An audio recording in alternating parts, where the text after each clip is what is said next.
Assalamualaikum warahmatullahi wabarakatuh.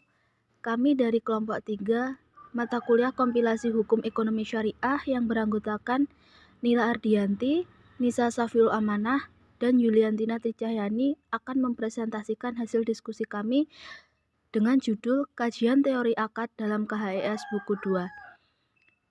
Poin-poin yang akan kami bahas yang pertama yaitu pengertian akad, yang kedua macam-macam akad, yang ketiga asas akad, yang keempat rukun dan syarat akad, yang kelima kategori hukum akad, yang keenam kesepakatan, yang ketujuh ingkar janji dan sanksinya, dan yang terakhir akibat akad. Memasuki poin yang pertama yaitu pengertian akad. Kata akad dalam istilah bahasa berarti ikatan dan tali pengikat. Akad berasal dari bahasa Arab al-aqdu, dalam bahasa jamak disebut al-uqud yang berarti ikatan atau simpul tali.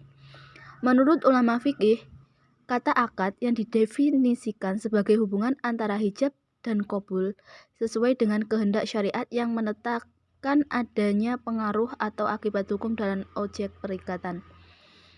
Akad menurut fikih Hanafiyah sebagaimana dalam majalah Al-Ahkam Al-Adliyat yang dikutip oleh Abdul Al-Aziz menyatakan bahwa akad yaitu kesepakatan kedua belah pihak terhadap sesuatu yang diungkapkan dalam ijab dan qabul. Badar ad-Din Asy-Syafi'i menyatakan bahwa akad merupakan pertalian antara ijab dan qabul. Makna akad menurut fikih Hanabilah yaitu muamalah yang menimbulkan kewajiban di antara kedua belah pihak berdasarkan adanya ijab dan qabul. Adapun akad dalam pasal 20 ayat 1 KHES adalah kesepakatan dalam suatu perjanjian antara dua pihak atau lebih untuk melakukan atau tidak melakukan hukum tertentu. Untuk poin yang selanjutnya yaitu macam-macam akad.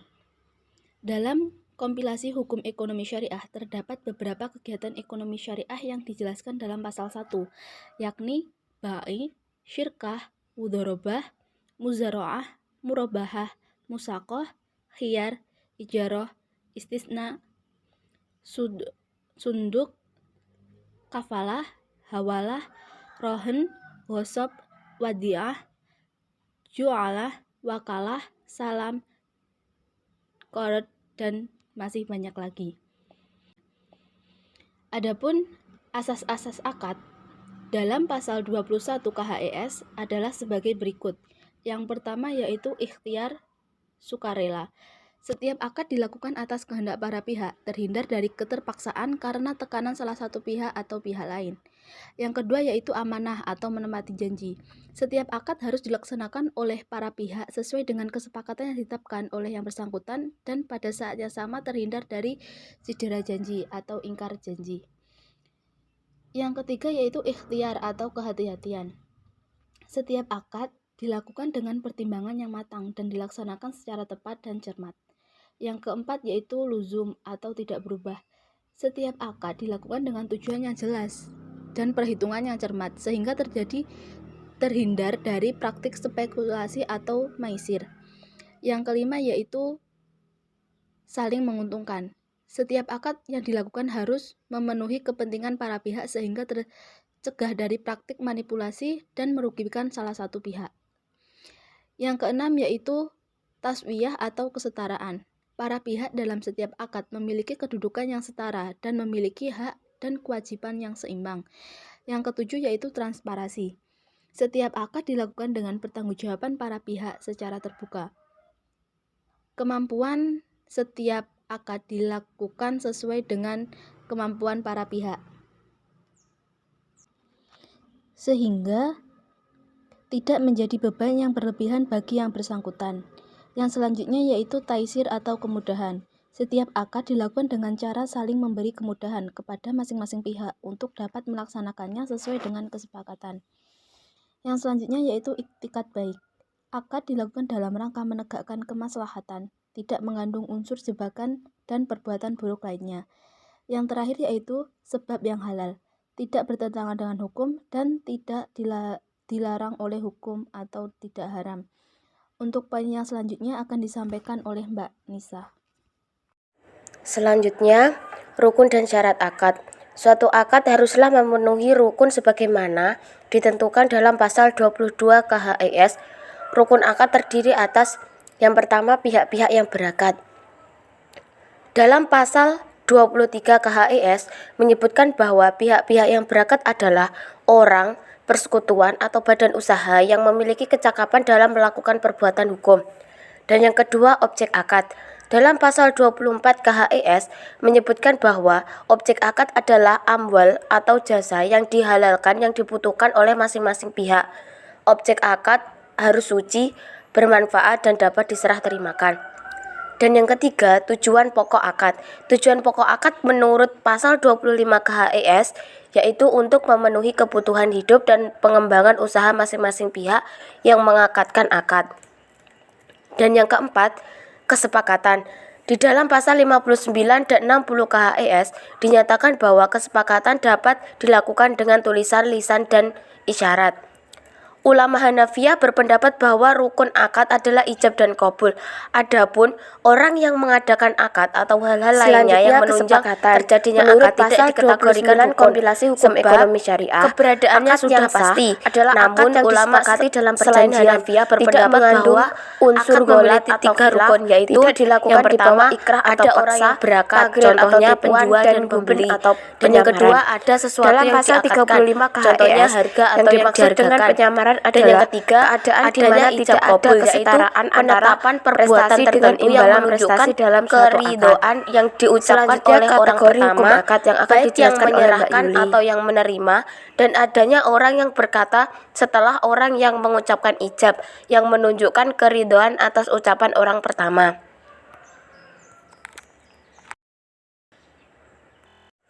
Selanjutnya, kesepakatan. Menurut pasal 29 kompilasi hukum ekonomi syariah, akad yang sah adalah akad yang disepakati dalam perjanjian, tidak mengandung unsur golat atau khilaf, tidak dilakukan di bawah ikrah atau paksa, tagrir atau tipuan, dan guben atau penyamaran.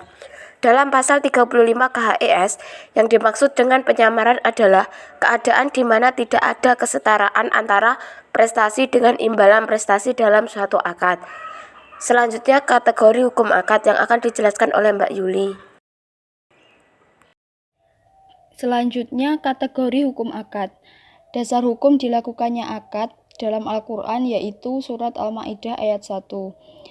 Selain itu, dalam KHES pasal 26 dinyatakan bahwa akad tidak sah apabila bertentangan dengan syariat Islam, peraturan perundang-undangan, ketertiban umum, dan kesusilaan. Kategori hukum akad dalam KHES pasal 27 ada 3 kategori. Yang pertama, akad yang sah. Yang kedua, akad yang fasad atau dapat dibatalkan. Yang ketiga, akad yang batal atau batal demi hukum. Yang dimaksud dengan akad yang sah adalah akad yang rukun dan syaratnya terpenuhi semua. Akad yang fasad atau dapat dibatalkan adalah akad yang rukun dan syarat-syaratnya sudah terpenuhi, akan tetapi ada suatu hal yang merusak akad tersebut. Akad yang batal atau batal demi hukum adalah akad yang rukun dan syaratnya kurang. Kategori hukum akad menurut para ulama fikih jika dilihat dari keabsahan menurut syarat dibagi dua, yaitu akad sahih dan akad tidak sahih.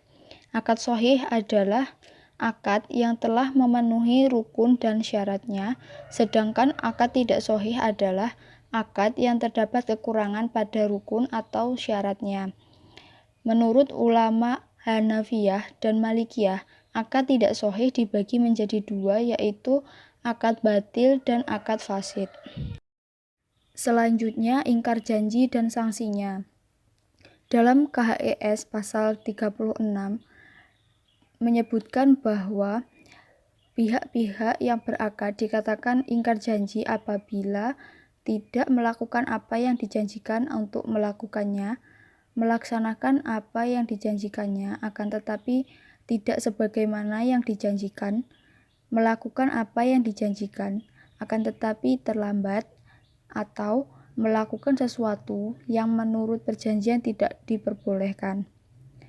Dalam pasal 38 KHES, Sanksi bagi para pihak yang berakad apabila terjadi ingkar janji yaitu membayar ganti rugi, pembatalan akad, peralihan risiko, denda, dan atau membayar biaya perkara. Selanjutnya, akibat akad.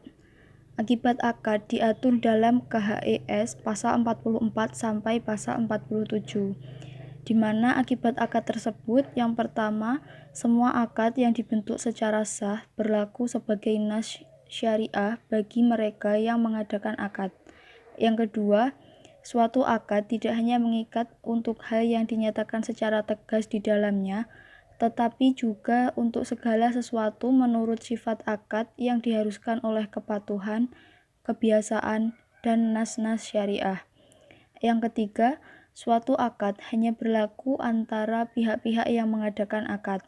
Yang keempat, suatu akad dapat dibatalkan oleh pihak yang berpiutang jika pihak yang berutang terbukti melakukan perbuatan yang merugikan pihak yang berpiutang. Sekian presentasi dari kelompok kami. Semoga bermanfaat untuk kedepannya dan mohon maaf apabila ada kekurangan dan kesalahan dalam penyampaian materi. Akhiran wallahu muwaffiq ila aqwamit thoriq. Wassalamualaikum warahmatullahi wabarakatuh.